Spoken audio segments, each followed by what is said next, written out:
Hi everyone, for today's book review we're looking at Fighters of France, published by MMP Books and whose editor is Roger Walsgrove.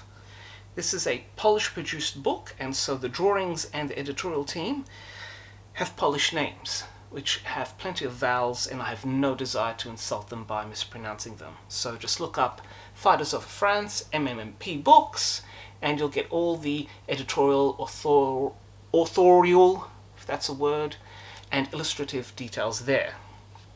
This book may be slim, but it is very big on visuals. This book is designed for the model maker and the illustrator so that they can have a reference for either coloring their model aircraft or for accurately colorizing their aviation artwork for fitting that period, May 1940. As a result, you're going to get a mix of aircraft that are covered in this book, from obviously the main fighters and bombers in the French Air Force. In terms of fighters, you've got the Bloch 150, you've got the Marine Saulnier 406, the De Wittine 520. You also have some other ones that were involved, such as the Curtiss Hawk. You have the British Air Force that was involved briefly as well. So some of their fighter planes in there, such as the Hawker Hurricane. And then, of course, you're going to have the Luftwaffe involved with the Bf 109E, among others, and even the Italians in their Fiats. Even though they're involved quite briefly, their aircraft are still included in there.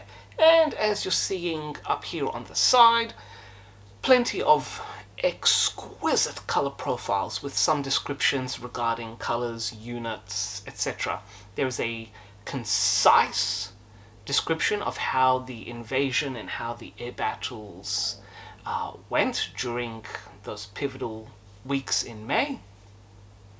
But the bulk of this book is visual. It is for those who want to understand what those various aircraft looked like during May 1940. Towards the back of the book, there are some cockpit views with details about what each cockpit digit dial doohickey does, but I don't know why. For their entry for both the De Wittine 520 and the Curtiss Hawk, there is no description of what each dial and knob and doohickey does. I don't know if that's an error, if that's an oversight, but there's no point in putting a cockpit plan with all the knobs and dials and doohickeys and having no details about what each of them do. That's a minus. Putting that aside, all the illustrations in this book are first class, and it is of value to those who are either model makers or illustrators, or like me, who just want to enjoy looking at period aircraft. And it's very hard to find information about French aircraft during this era, particularly some of the lesser known ones like the Bloch fighters. So this is a good visual access point for that.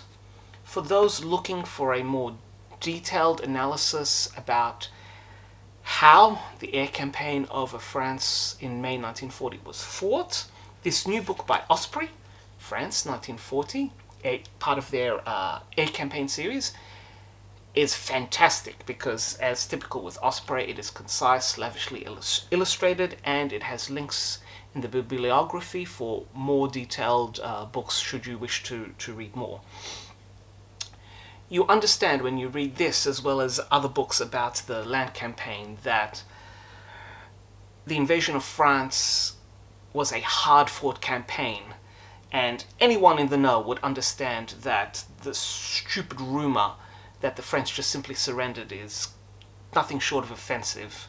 They fought hard, they fought well, but through a variety of circumstances, being outmaneuvered, outgunned, out-strategized, they were not the winners.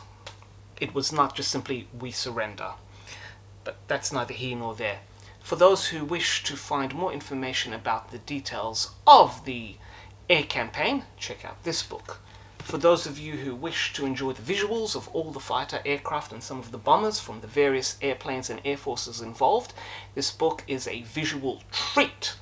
And for the gorgeous recreations, this is a 5 Captains hats. Although if this goes into a second edition, it would be nice if they add another 2 pages so that for the cockpit views missing the information panels, we have that included in there as well.